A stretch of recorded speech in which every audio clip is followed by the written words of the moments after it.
If you want to know how I lost 109.2 pounds this year, just keep watching.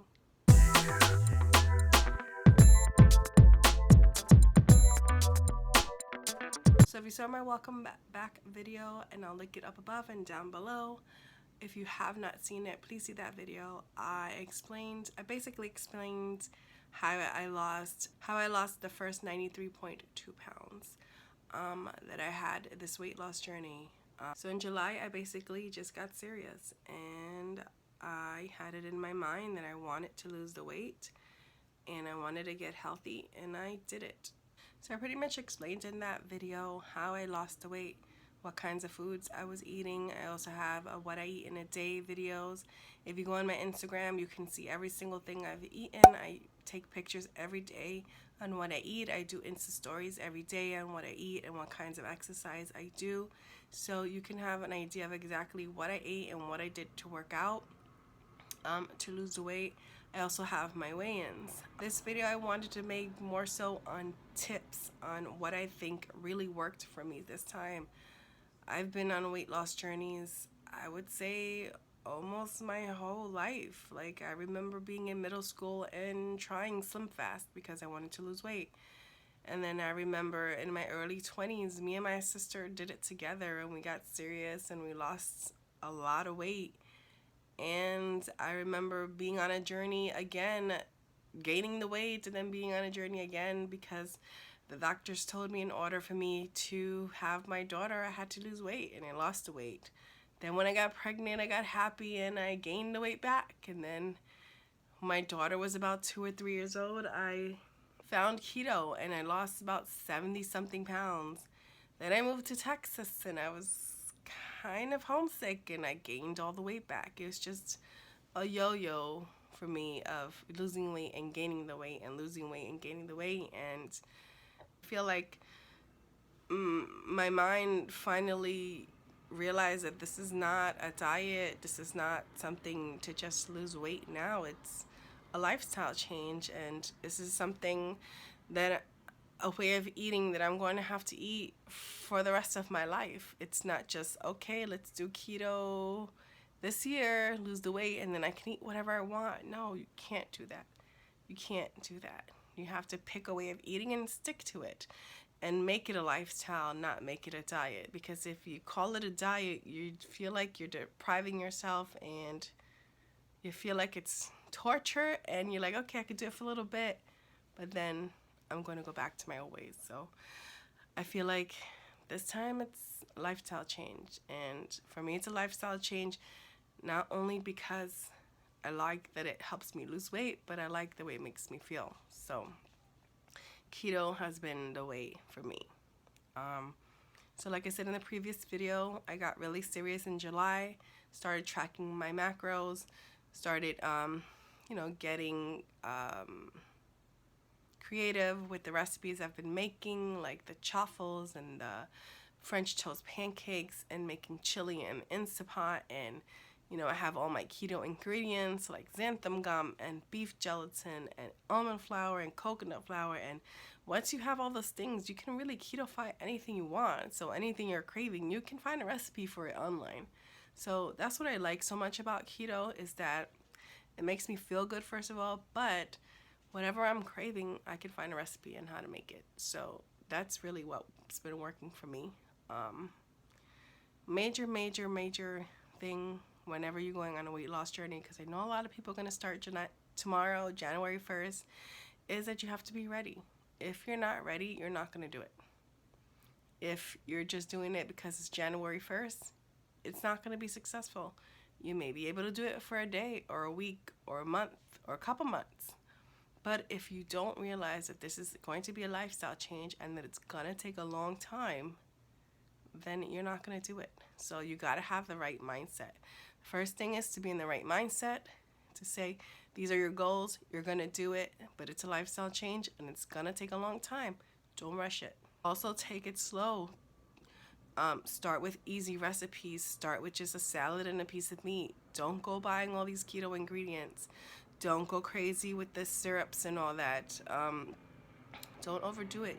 If you're doing keto for the first time, you're probably going to get the keto flu. So you need to get your electrolytes in. For me, the easiest way to do it was to drink Smart Water, Life Water, any kind of water with electrolytes in it. For me, Powerade Zero or Gatorade Zero would messed up my stomach, so I stopped drinking those. So Smart Water, Life Water, all those kinds of electrolyte water is perfect. That's a perfect way to get your electrolytes in. Also, I have the Ultima powder. I like the orange flavor. That works for electrolytes, and also Zip Fizz works for electrolytes. So make sure you have something like that so that you don't get the keto flu, because it is horrible and you're not going to want to continue with keto. So if you have your electrolytes balanced, you're not going to go through the keto flu. Make sure you plan. That's another thing. If I don't plan, then I tend to eat things outside and I tend to not want to cook, and that's going to be a disaster. So make sure that when you are that you menu plan for the week. I menu plan for the week. I use the Google Keep app on my phone, and I collaborate the grocery list with my mom, and she's the one that does the grocery shopping, and that's how we do it. I plan for the week.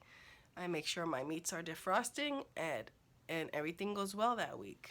Make sure you have a variety of recipes. Like I said before, you can keto-fy anything. If you like pizza, use Fathead Pizza. If you like brownies, Keto Connect has an amazing, really, really gooey brownie recipe. There's so many recipes. Joe Duff has a whole bunch of like minute dessert recipes. So whatever you're craving, you can find a recipe for it. Just need to have the ingredients later on when you get used to being in the keto phase.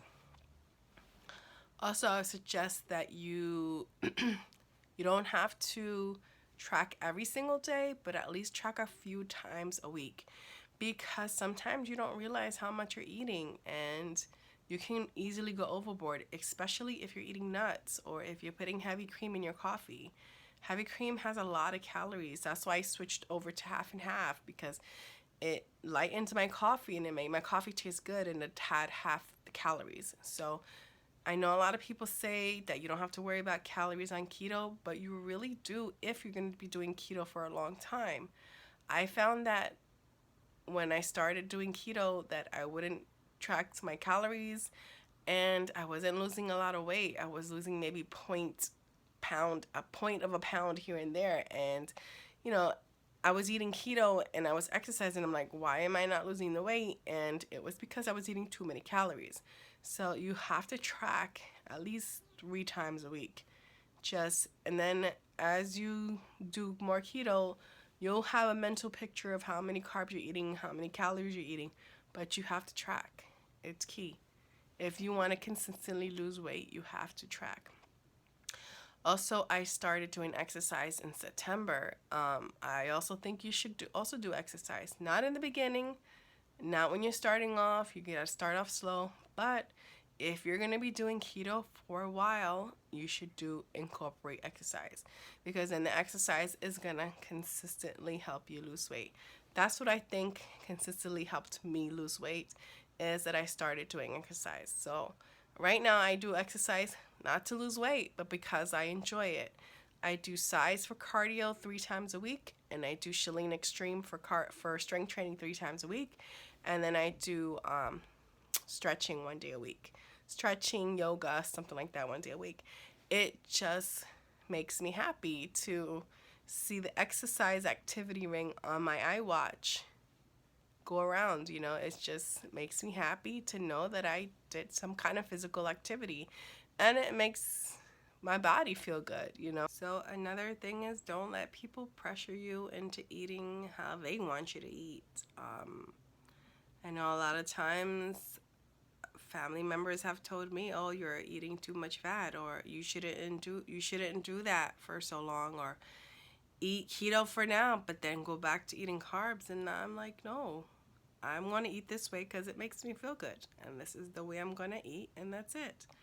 There were times where family members or friends would eat certain things in front of me and say, "Oh, don't you miss eating this?" And I'm like, no, because it doesn't make me feel good. So, it was very easy for me to say no and to say I'm going to eat this way, and that's it. And you got to choose for yourself what you want to put in your mouth. And It has nothing to do with what anybody else is eating or what anybody else is saying. I didn't use the holidays as an excuse to overindulge on food.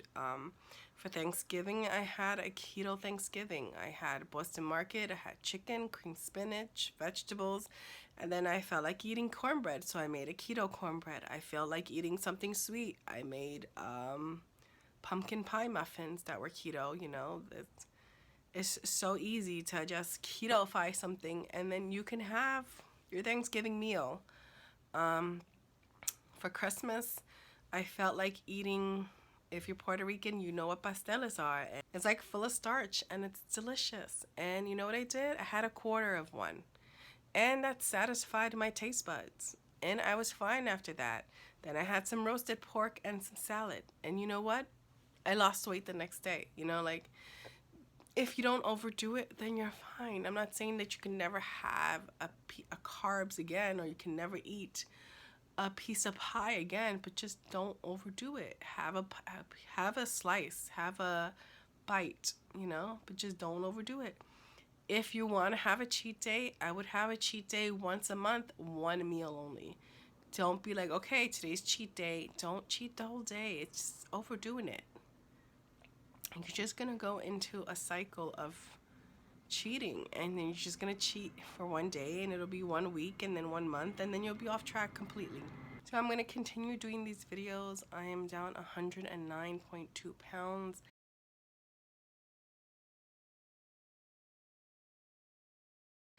I feel amazing. This is the smallest I've been in my adults since I was in my 20s, and I am going to be 41 next month. I'm going to be 41. So I haven't been this small since I was in my early 20s, which was like 22 years old. So it's like 18 years ago.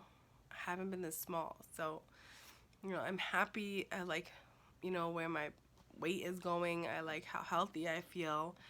I like that I can do push-ups and that I can shoulder press 10-pound weights. It's just, I feel great. And it's because I was ready. And the biggest takeaway from this video is that you have to be ready.